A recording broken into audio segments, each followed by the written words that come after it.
So in order to keep our table clean, I think what we might do, leave it there for now and everything because it makes a good thing. And then we go to pluck. I'll set them up here. Maybe we'll move the table a little just so it doesn't get dirty. Or maybe we should have the table just up a little and then we can move it back when we need it. How about that? Okay, then it doesn't get dirty as dirty. We can pluck here and then we're. Okay. So you want the chicken between us and the cat like this? Yep. Okay. And this is good right here. And we'll put the bucket here. Okay. All right, and then we'll bring the table back a little. We'll put them down and we'll start doing the processing. Oh, and one more thing I need. I'm glad I'm thinking along. Do you want to save the organs for your dogs or not? We'll take them. You said what? The organs. Do you guys want them? Like the heart. I can take them. Okay. Well, we can talk about Hey it. everybody, how's it going? We are welcome to Habitable Spaces. I am, you are, we are tripping with Madison, one of the OG farmers that met Shane and Allison when they moved to the farm and helped them settle in. Hi Madison, how are you? Hello, everyone.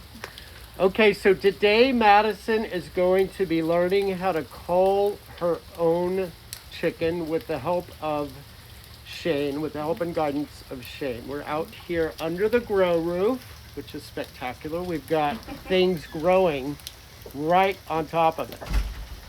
All right, Madison, why don't you give us a little history of your history with the farm first? Well, I got lucky enough to meet Shane and Allison right when they actually moved out to Kingsbury. So I attended a welcome to town party with a mutual friend of ours for them. And like I said, met them at the very beginning and have fallen in love with them and the property. And I'm very, very excited to be a part of it since then. So. Great. Yeah. And you've been instrumental in helping with their media and promotions and PR. Great. And so you are raising chickens in Austin. So you're raising urban chickens. What's that been like? And why did you get into that?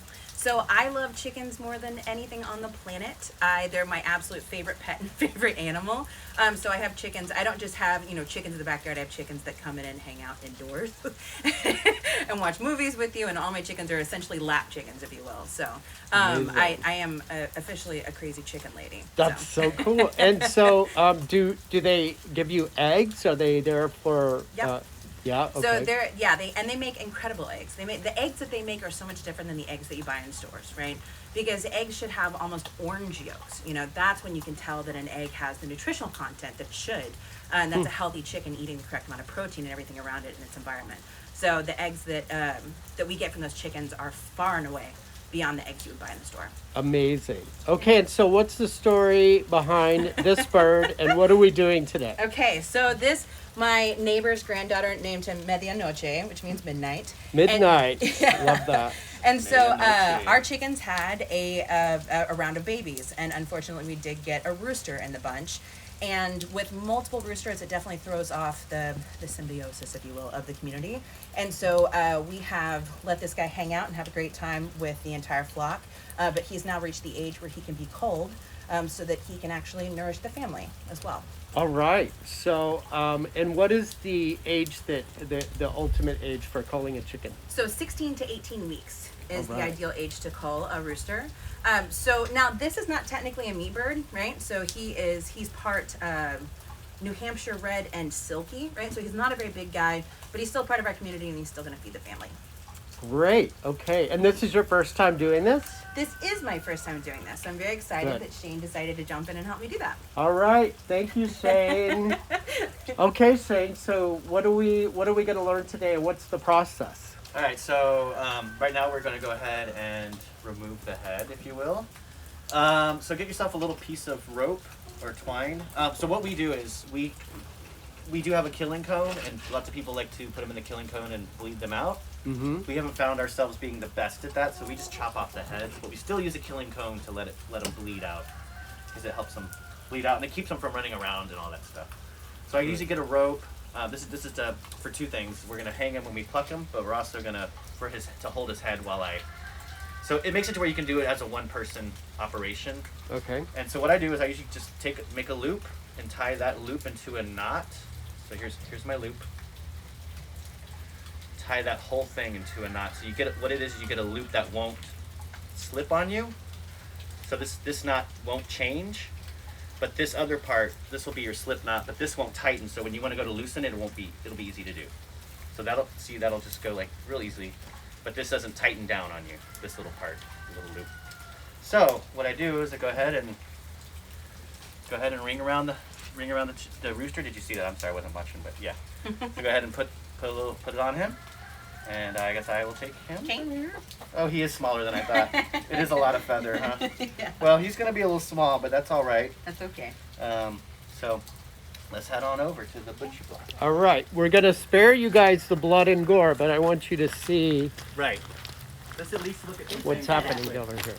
So Trip, notice this real quick. Come here and look at this. You see that this is a butcher's like a stump, and you notice on this side. Come look over here. I have a little screw, or you can use a nail. Mm-hmm. And that's so I can loop the rope around it, right? When I need Okay. to, okay? So let me show you what I do. Is usually put them down real calm and everything, okay? Kind of lay them The down. loop came off, just so you know. Yeah, no, I know. I wasn't really doing it yet. Okay, so what you want to do is keep the feathers in, keep them calm, okay? So over here, I'm looping around the thing. Mm-hmm. And then what I do is I come and I put it around my foot. Maybe I loop it around my foot, I don't know.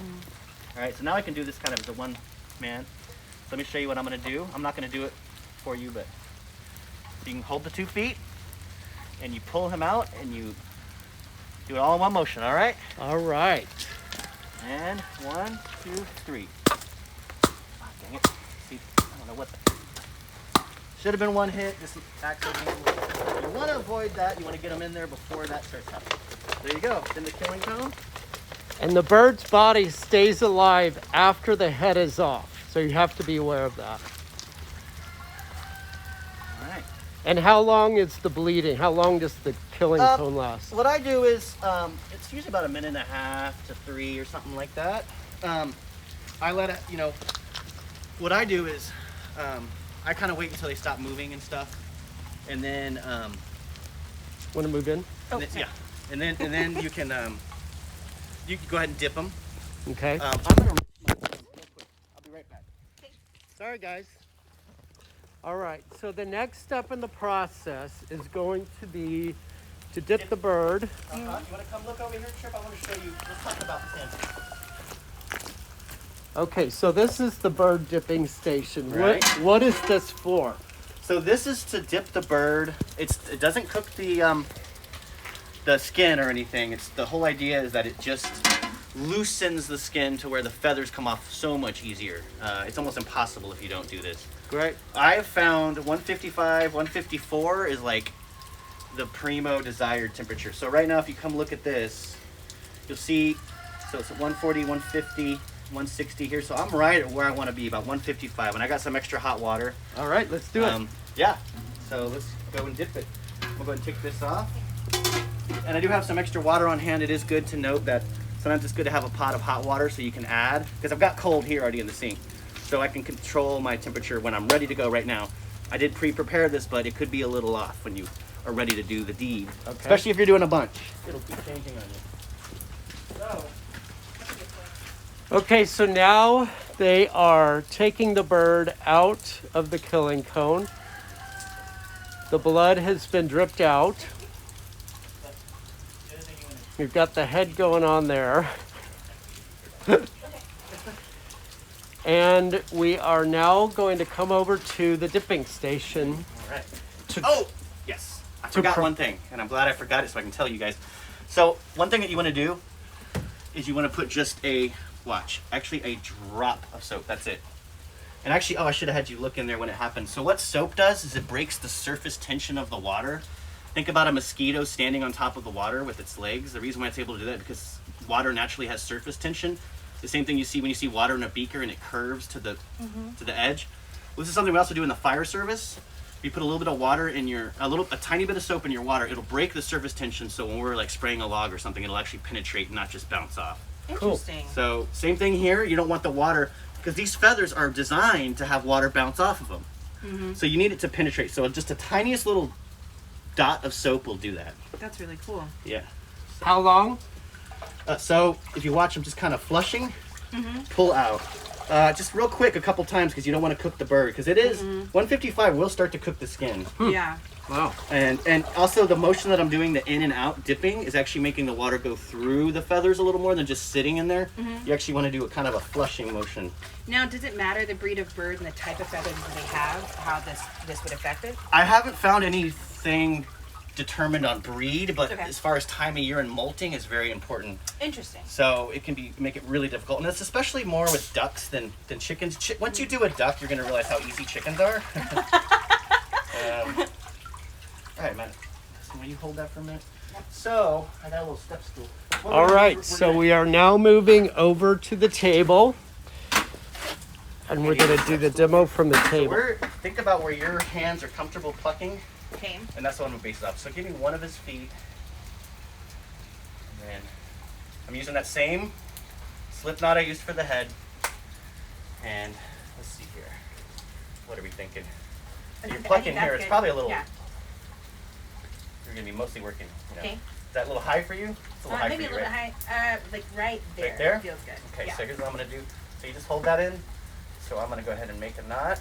And tie the other leg. Yep. And then so what you can do is, instead of sending it, so I did the same knot as I did earlier. Stuff falls apart. But instead Oh, of and then just pull it and through just the pull loop. it through like that. Nice. See what I mean? So you don't have to string it all the way through. You can do it right in the air. Okay. Now pluck, pluck, pluck. Mother Plucker, let's get to it. All right. Hey, now, is there an pluck art to this. Now, the there is plucking? one other thing I want to show you that's handy. I didn't think things come up as you remember them. Of course. You can go ahead and start plucking, and I will you'll see what I find something. Like I said, is there any art to plucking? Oh no, just one thing is you maybe don't want to grab, and here's a bucket for you to throw stuff in. Okay. Which is key, guys, to have like a 5-gallon bucket or something for both your feathers and your entrails. Sometimes you can keep the nicer feathers for pillows or whatever. It's usually more with ducks and down. It's up to you if you want to change. Just keep some of these. I think that's okay for now, but that's good to know in the Okay. future. And actually, the down are these ones, the stomached ones, and most of the other stuff you don't use for pillows, but maybe for something else. Yeah. The quills for pins were usually these ones. One thing I would say, don't grab too much at once, because you can tear the skin. Okay. So maybe you can kind of grab little clumps, but don't grab too big of a handful. Okay. And I did want to say too, the feathers are coming out a lot easier than I thought they would. So, Right, yeah. okay. We were wondering if that was going to be the case because the last time we culled a chicken, it was specifically bred for being a meat bird, they Correct. call it, and the feathers come out very easily because it's been bred that way. This one in particular wasn't bred to be a meat bird, but it is going to be a good meat bird, and the feathers are coming off a lot more easily than we thought. So what's going on right now? What's your So this is process? This is really cool. I mean, it's like I said, I guess not much of a science to it. Just pulling them out. Some of the You can show them what you've already done. Look how quick she's moving. yeah. Oh wow, that's a lot. Look at all That's that. right. And it's That's amazing. interesting because they definitely have different kinds of feathers, like Shane just described, Mhm. and those different feathers actually differ in their difficulty coming out. So. Ah, right. Now what I went to do was find a stick. So the way it's hanging right now, do you see how it would be hard to get in here and get the feathers in here? This goes for every animal. This goes from deer to hogs to everything. But if you find something that'll work, this actually might be too sharp here. Let me see. But you just pull them apart. Yeah, you pull them apart, and there you go. Nice. Well, these are two. I'll find something better. But basically, this one might work. So basically, you're pulling it apart so you can. Yeah, these sticks are not the right thing. But Okay. anyway, you get the idea. I'll find Yeah, something that's a better. good point. And so it makes it to where you can get in there. All right, so we're So continuing. if you want to zoom in on this, Okay. I'll show you. All right, we're gonna zoom. Hold Yeah. on. Up. So when I'm pulling the feathers off, they come out really easily on the side. If you see that. Oh, that's amazing. So is it the smaller the feather, the these- easier it is? Well, these are just all the down feathers. So these Okay. are like Oh, the these down. are the smaller feathers that keep them warm, Cool. rather than the larger feathers that repel water. Mm-hmm. I don't know if that's going to stay the best, but. And so the stick's purpose is what again? So you can get into this part. Oh, okay. The crotch, actually. All right, that's the. And these are the hardest. The wing ones tend to be the hardest ones to pull. So, the fact that I'm able to pull those out pretty good, that means we did a really good dip. Because Right. even when you do a good dip, these can be really hard. They're coming right out. That's amazing. Usually the wing's pretty hard to clean, which is ironic because it has very little meat, right? And when you do it like on this kind of scale, like a small farm like us, you're kind of like, wow, you really have to work for those wings sometimes. And you're like, that You gotta seems so work for silly. those wings. It seems silly, but I like wings, so I'll. It's worth I working mean, for. You know, gotta it's probably like a work. $20 wing by the time I'm done I knocked your stick down, sorry. spending an hour cleaning it or whatever. But yeah,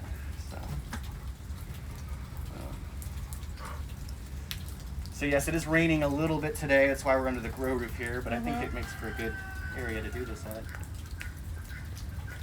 Thank God it's raining a little bit. This is a good transition into fall for us here. It was hot know. So Madison, give us tips on raising urban birds for those who are interested. Like, what do you have to take into consideration? Like, if I want to put a chicken coop in my backyard, are there things I need to think about? That's a great question. So I definitely let my birds roam in my yard. So my biggest concern is making sure that during the day when they're roaming that they're safe, so that we have good fence up. I actually have a cat that protects them. Really? Anybody that tries to mess with them during the day. He's really funny. He loves his cat job, taking care of them. And then at night, just making sure that, that the coop is safe from predators. Now it's interesting because I have way less predator issues than obviously they're going to have out here on the farm, right? On the farm, there's a completely different predator concern. So I don't really have... Depends. Wild dogs can be pretty... And that's true, and that's where the fencing comes in, right? Yeah, like right. the fencing is what protects from the wild dogs, because that's definitely a thing. I had a lavender Easter egger that I loved more than anything in the whole world, and she just got it in her head that she wanted to sit on the fence line. So she'd fly up and she'd sit on the fence line, and I tried to discourage this, and we tried to put things in place to stop her, and then I got home one day and my neighbor let me know that she jumped onto the other side of the fence and a dog got her. So that's definitely a thing that happens. So the fences aren't 100%. Well, not if a chicken jumps over a fence. Yeah, It's definitely a thing. And they do Now, you still... could put a hot wire on the top that's solar run, Yeah. and that would keep them from, or The chickens do still have their wings. Can they fly? Yeah, so I let my chickens keep their wings. So Okay. Now we should show that because you didn't quite. That's kind of sorry. perfect timing. No. So, if you want to limit that, all you have to do. These are the flight feathers, and she plucks some of them. Sorry. That's okay, but these are not. I mean, they're part of the flight, but this is what they call the flight feathers. So what you would do is just simply cut all these, and you're not hurting them at all. Yeah, they don't have feeling in the feathers. Because there's no feeling. The feeling is down in the quill. So you would go ahead and trim that whole bunch, this first little bunch here, not these, but just this one. And you only have to really do one side, unless they're really strong flyers. I've heard of friends saying they cut one, and they came back and the chickens were still doing it. They're doing it like in a circle. Let's keep working. So in that case, maybe do both sides. But you can start with just trimming one side, because some people don't like the way it looks. Great. You don't really see it when they're like this, but when they do that, you see it. But that's one way to do it. And so this prevents them from being able to jump over the fence or not? Correct. Okay. So my only concern with that, and you have to kind of weigh your options, right? And you have to understand what the risks are. Because also, if you take their feathers, they can't fly to get away from something. You're trying to get them. So you have to kind of figure out what your goals are there. Yeah, Okay. so I think with her situation in the city, a high fence is probably better than cutting the wing. Yeah. Which Okay. most city fences are the 6-foot fences anyway, Yeah. right? Yeah. And one of the things I learned while tending to the coop here, because I was the eggman, is chickens go into a catatonic state at night, and you have to make sure that their coop doors open and close, Yes. right? So how did that work out for you? What is that process? Why did they do that, and how did you guard against predators at that point when they go to sleep and can't wake up? Yeah, it's actually really interesting how killable chickens are when Yeah. you're sleeping at night. Like I've had It's situations crazy. where I've needed to go out, after dark to tend to them or whatever and check on them, and you can pick them up and they just don't even, like you said, catatonic. They don't move. They can't even register what's going on. So Right. yeah, it makes it really, really dangerous and really hard, for predators that would potentially get in there. So I don't have an automatic coop door on my coop. It's something I'd like to look into. But so, right now, every morning and every night, I'm the one going out there and putting them up in their coop. Yeah, and just double checking everybody, make sure they have what they need. They're expensive. They're like $300, but I tell you what, it's Super totally worth it. Yeah. Oh my God, when you don't have to do all that, but you Yeah. just have to check on the maintenance of the machine, it's so much better. Yeah, I'm in the process of doing a coop redesign, which will be a bigger coop. It'll have more indoor space for them. And then it will also have an automatic coop door on it. So Cool. Great. I'm trying to get myself in a position where I can actually go on vacation. Yeah, so this is something you have to know with when the you're neighbors just raising these checking out. animals is Exactly. that they really anchor you. They take a lot of care, They morning do. and They night. do. So And unlike human children, they don't ever get to an age you can take them somewhere. exactly, Well, they can't fly on the plane with you. It's the same thing like when you go on vacation, who takes care of your cat, who takes care of your dog, they are absolutely part of that category. Someone does have to make sure that they're okay. Mm-hmm. So, but they are worth it because, like I said, I absolutely love chickens. I think people sometimes joke that chickens are dumb. I would disagree. I think they're wonderfully charming and they have all the personality you would expect with any other household pet. Is this your first calling? Yes, it is. Yes, it Wow. is. So, and also, this was also my first time to allow our birds to have babies, though. Usually, I'm getting chicks from a general store, like Callahan's in Austin is absolutely wonderful, and they've got a great chick store. selection. Yeah. Yeah. And so, usually, I'm getting chicks from a situation like that. And so, they've been sexed, and, they already are, hatched. And so this is our first situation to just go ahead and let our chickens have babies. And so, of course, that was wonderful and exciting. It was a fantastic process to watch that happen. And I was amazed at what a good mother Yeah, Sophia was. Yeah, chickens tend to be better mothers than ducks a lot of times. Yeah, Not she was always. so natural. And it was really cute to watch the way she, taught them to do things. Honestly, if you have the opportunity, especially with smaller children, to let them watch that process, I absolutely recommend it. But the risk is roosters Yeah. that come in. And like I said, if you have too many roosters on a property, it's stressful to everybody. It's stressful on the hens. It's stressful to your neighbors. Well, now you know how to It's do. Those cocks can be troublemakers. Now you know how to deal with a rooster. So Absolutely. honestly, we found if you let Mother Nature let the mothers raise them, it's so much easier than us doing it. It was 1,000 times Yep, easier. I'll yep. never, and honestly, okay, so this is not something I've tried yet, but it's on my radar. Next time, Sophia, who's such a fantastic mother, next time she goes broody, and broody means that their Explain, brain kind of clicks into gear, that they want to hatch eggs, right? And so whether, they have a rooster or not, chickens just kind of go through this process, and some breeds are more, tend to be broodier than others, right? But so when they go broody, they just want to hatch an egg. And so whether or not they have eggs, right? And I feel so bad for Sophia because it's always in the summer, it's 110 degrees and she's just in the coop, trying to hatch an egg. my God. We're trying to coax her out. And so there's a ton of different methods you can try to break them of that, but it's very difficult. But next time, I'm just going to go to the store and get a bunch of chicks and just put them under her, right? And let her just raise the chicks. What is brooding again? Did I get So if that? a hen is broody, it's because they've reached almost a hormonal cycle where they want to actually hatch chicks. So it's a hormonal thing. If a hen is not broody, they'll lay an egg and leave it, right? And if that egg drops below a certain temperature, it's no longer viable. So you're only going to get For breeding, but for eating it's fine. yeah, for eating it's totally fine. But for breeding, if that egg sits there for too long, then you're not going to get a baby out of that. So you're only going to get chicks from broody hens. Okay, Yeah. interesting. Not to mention another thing about eggs that's very interesting. In the UK, they don't really refrigerate their eggs. Mm-hmm. There's I don't actually refrigerate my eggs. Right, because there's a natural enzyme that protects them, but when you wash them, you wash off that enzyme. So you actually Correct. can't wash your eggs until you're going to eat them if you don't want to refrigerate them. Correct. Yes, I made that mistake before. And they can Also- last about a month or more, and believe it or not, the eggs you're getting in the grocery store are about a month old. Yeah. Interesting thing that I learned too. Do you know how to tell if an egg has gone bad? How? By floating it. Yeah. So you take Or a pot of candling water, or candling it, but my favorite is floating it. You take a pot of water and you put all the eggs in, and an egg that stays along the bottom is a good fresh egg.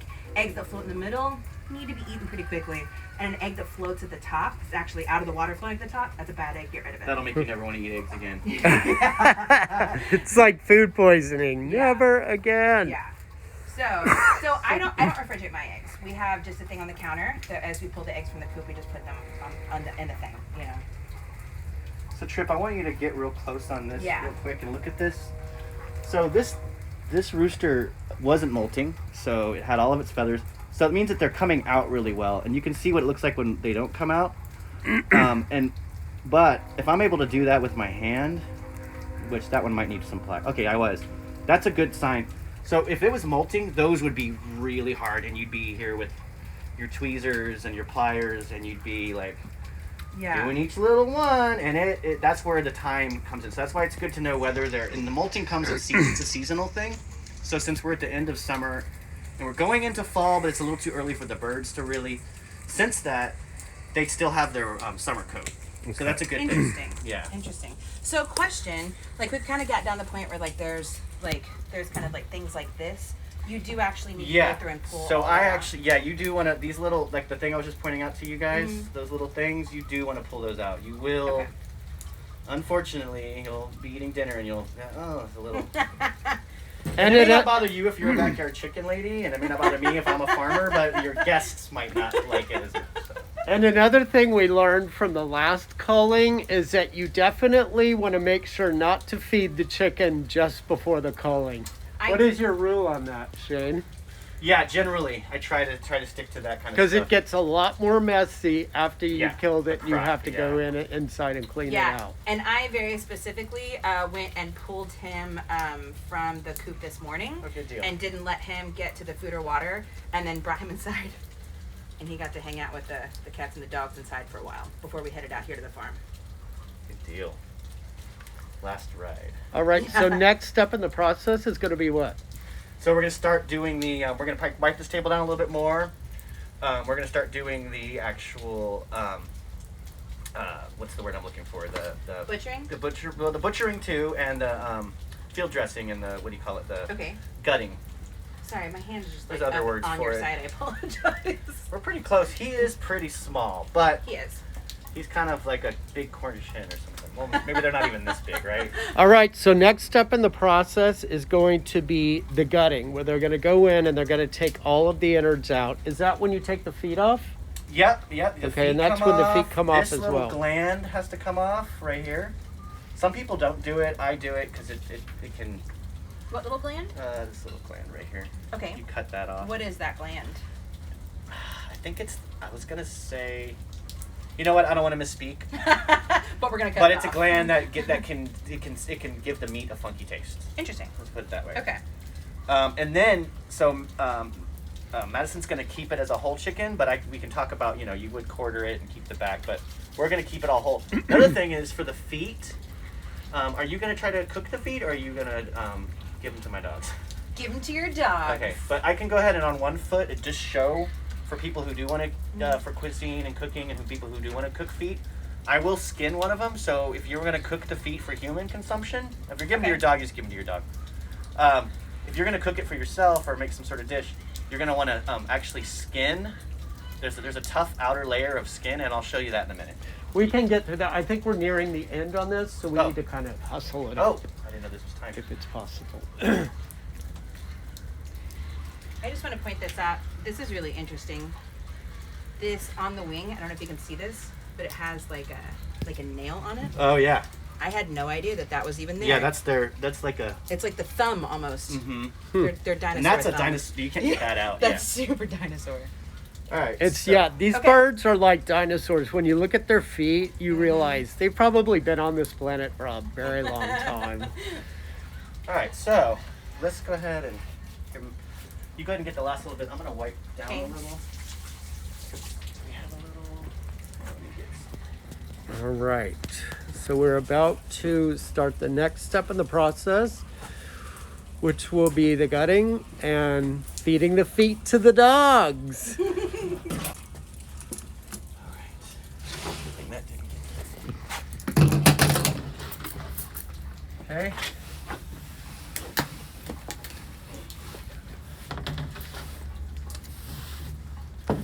All right.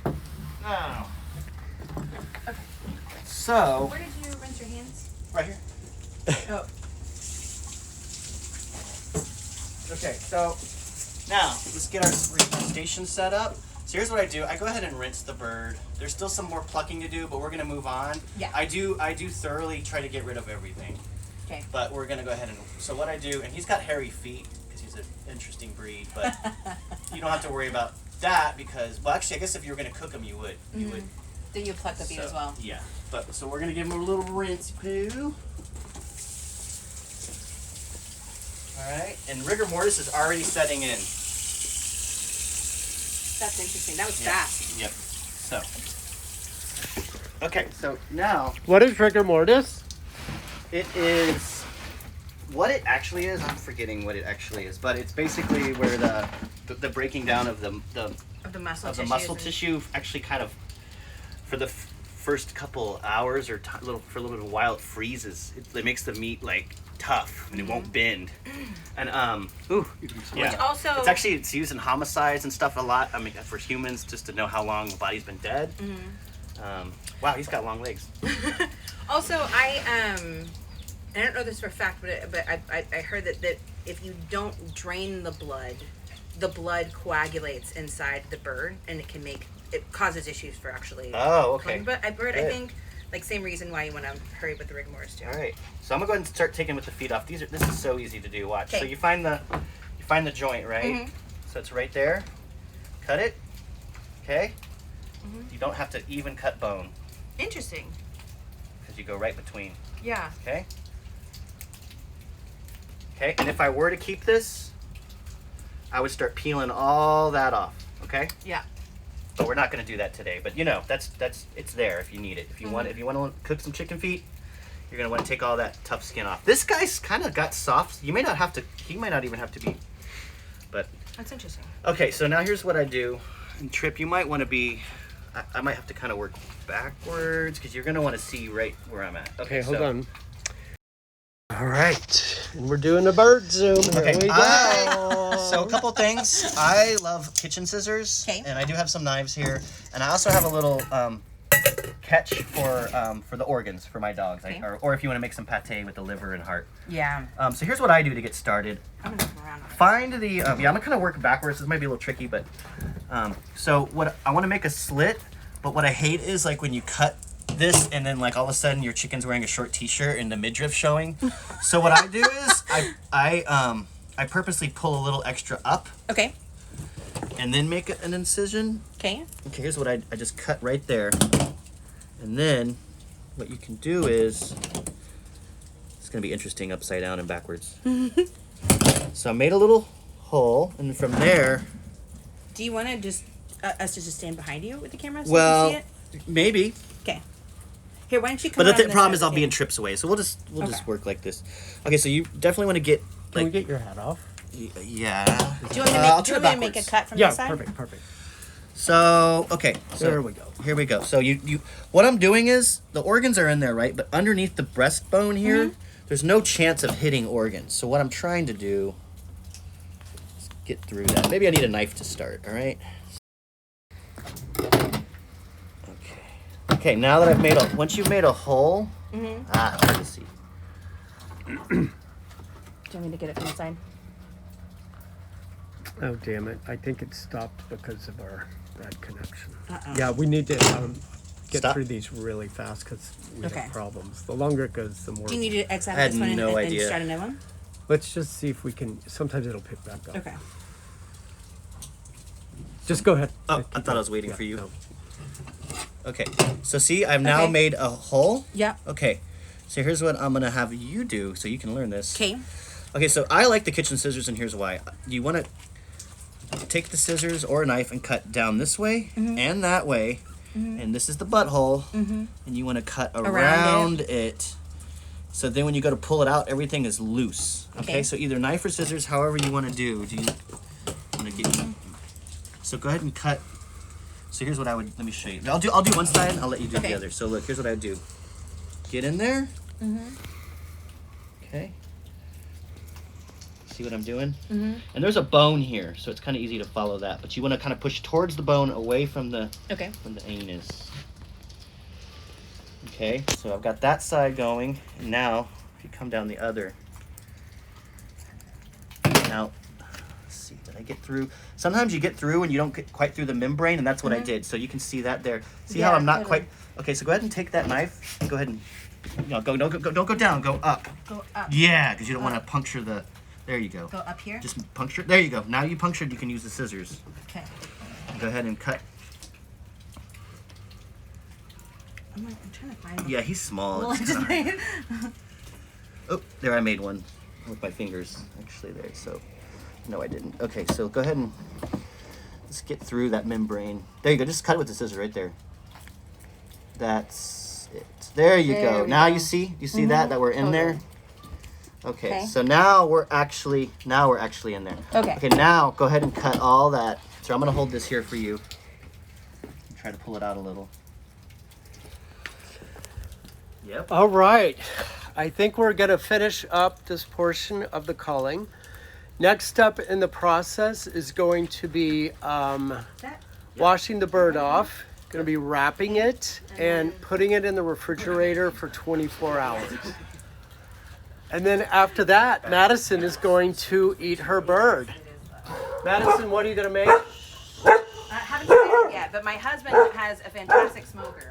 Oh, a It'll smoker. probably be a smoked something. Smoking. All right, y'all. Thanks for joining. Check us out at trippingwithtrip.com. And we're going to be uploading a lot of these shorts onto Habitable Spaces YouTube. And the podcast is coming up in a couple of weeks. We're going to be filming music creation for this podcast next Monday. Check the website for scheduling. Going to do it live, and then we're going to upload the YouTube. So I'll see you there. Bye, y'all.